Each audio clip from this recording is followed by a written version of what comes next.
আসসালামু আলাইকুম। কুল হারভেস্ট করা কিন্তু শেষ। এবারে কুল গাছ প্রুনিং করার পালা। কারণ কুল গাছ প্রুনিং করা না হলে পরের বছর কিন্তু ভালো ফলাফল আসে না।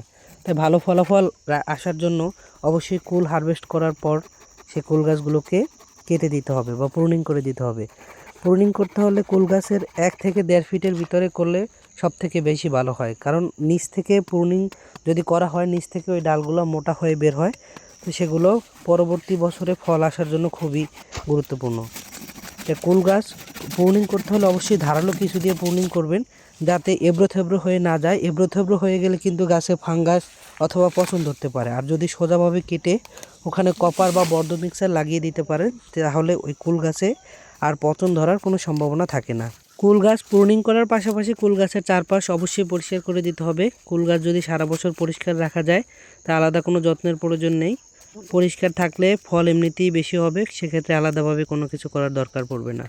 কুল গাছ পরিষ্কার, মাঝে মাঝে কিছু ছত্রাকনাশক এবং কিছু কীটনাশক স্প্রের মাধ্যমেই কিন্তু কুল গাছ থেকে ভালো একটা ফলাফল পাওয়া যায়।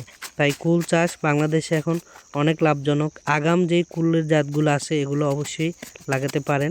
কুল গাছ লাগানোর পরে সতর্কতা বলতে শুধু ছত্রাকনাশক এবং কীটনাশক এগুলো সময় মতো স্প্রে করবেন।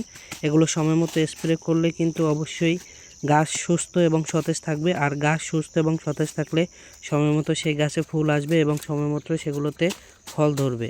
আর গাছ সুস্থ সবল থাকলে ফলের কালার সুন্দর হবে, ফলের গঠন ঠিক থাকবে।